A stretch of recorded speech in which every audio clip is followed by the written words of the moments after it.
transition from rock to country? The thing about our band is we all had different influences coming from when we started playing to where we are today. I think I was probably the least rock of anybody in the band. Keach, our drummer, was a rocker. Michael was kind of a rock and guitar player.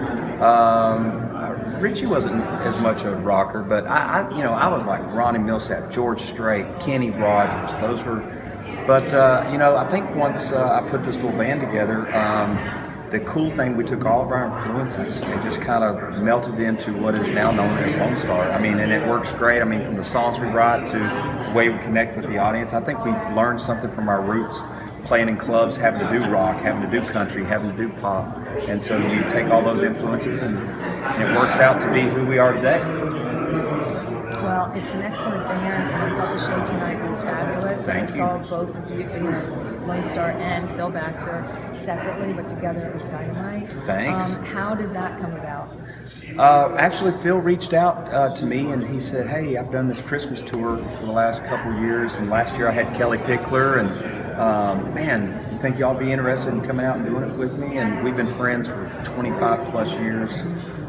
We used to write together at a publishing company called EMI, and I was like, dude, it would be a blast to go out on tour with you. So I talked to the guys; they were all for it, and after, a very short conversation, we got our teams together. And this show that we have, Not So Silent Night, we got together, wrote that song, we've done a video on it, partnered with the Salvation Army, and all of that came together in like 3 weeks.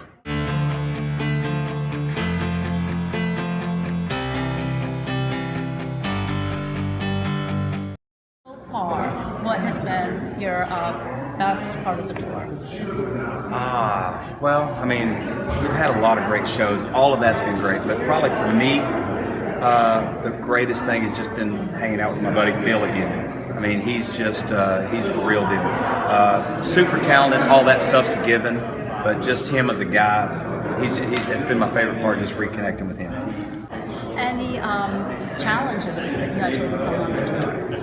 Yeah, we've had some challenges because you think about it, you're putting our band that's used to playing together, and then his band that's used to playing together, and then you put us all on stage at the same time, and limited rehearsals. So, it was a challenge to kind of, from a technical standpoint, get all that stuff together. And then also the way Phill does his shows and the way we do our shows is totally different. He never has a set list. He just goes up on stage and he knows the first song he's going to do, and the rest of it he doesn't know what he's going to do. We're structured. We know the first all the way through the end. We know exactly what we're doing.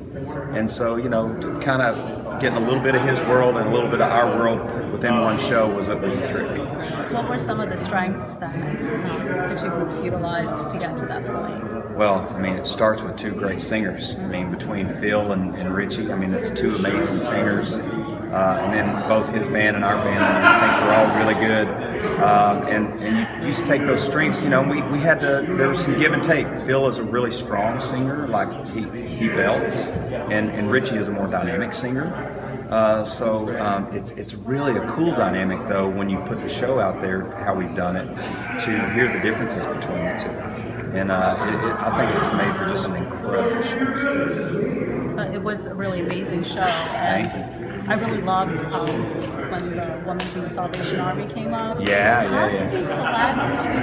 She had an amazing voice. How did that happen? Well, with every city that we were going to be in, we partnered with the Salvation Army, so we actually put it on them to find us a singer within the Salvation Army to get up and sing those songs with us. So we do the same two songs every night, but it's just a different singer. And we figured we have all this testosterone up on stage. We needed to break it up with some female action on the stage, so that's what we did. This was the first time I saw Lonestar right. Phill Vassar, so I was really taken by it. Well, thanks.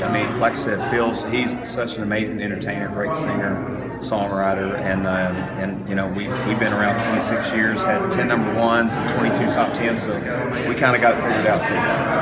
Our single, Not So Silent Night, Christmas song, Phill and I wrote together with Michael and Keach. And 100% of the proceeds from Not So Silent Night, our Christmas single, goes to the Salvation Army, which is something we wanted to do. I mean, it's really, this is a season of giving back and helping others, and no better way to do it than write a fun, happy song that makes people smile, makes them laugh, and then when you buy it, you're helping other people at the same time. So it was the perfect combination. Thank you. Appreciate it.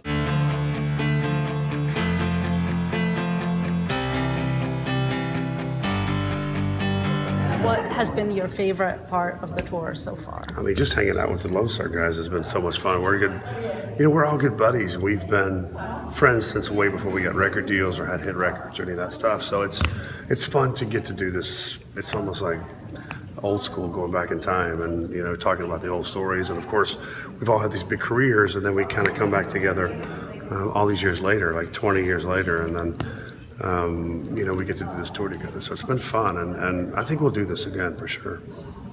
I think so. So what is it like compared to 20 years ago to now? How have things changed? It's a whole lot better. I mean, we actually can afford to do things now that we couldn't do then, but you know what, it's just, your career, you start out and you have all this, you're sort of naive in a way, and none of us are naive anymore, but I think we just do it because we love it, and it's something to that. I mean, there's some sort of energy just to go out and, you get to play every night. I think you appreciate it a lot more. And I think you have more fun that way. It's not like we're having to deal with record labels or radio stations and all that kind of crap that you have to deal with, and that make it absolutely no fun. And we just go out, and it's all about the fans. It's all about our friends and all about the music, and that's what makes it fun. It's like we're kids again, So what would be one of the biggest challenges you overcame on this tour? It's so funny. I'm thinking, I don't think there have been any, and when you meld two bands together, two units, two organizations, it's usually difficult because we've done this before and it's difficult. Not this time. I think because we're all like-minded, and we haven't had to deal with manager egos and all that kind of stuff. I mean, we have our own management companies, all that stuff now at this point. So we haven't had to worry about things like that have made other tours nightmares, and then different labels, different, management teams, different publicists, when you get into all that stuff, it becomes a real headache. So, but for us, it's been great. So how do you keep a balance between your life on the road and your life at home? What helps you to keep that balance? Well, I've got two daughters.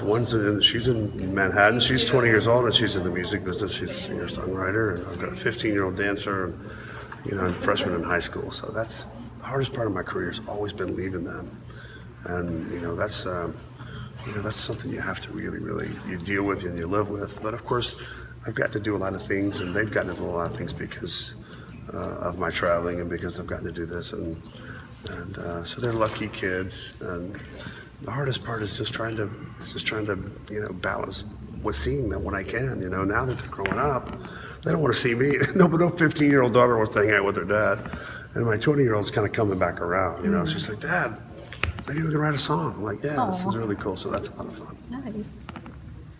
Well, thank you so much. Well, you're welcome. It was nice talking with you, and thank great you. show. Have a great rest of the Thank tour. you so much. Peace. Thanks. Peace.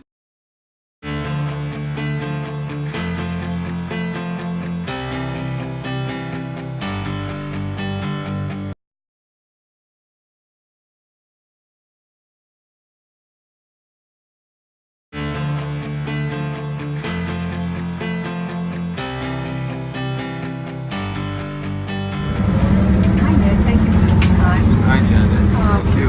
Do you like performing or writing songs better? Oh, it's kind of like chocolate cake or tacos. They're so different to each other, but they're the same. It's like writing songs is the beginning of the life of a song. Performing it is like the life and onward of a song. So it's sort of hard to put one over the other. They're so different yet so necessary together. It's hard to really. There are days when I'm like, well, I'm glad I'm here in my little bubble writing a song. It's great, and you just explore it, and the imagination runs wild. You get creative, but it's not the same kind of feelings, your emotions completely, as it is for performing. That's another mindset. So they're necessary, they're needed together, I guess, in a way. You need to write a song and then perform it. But it's hard to say one's better than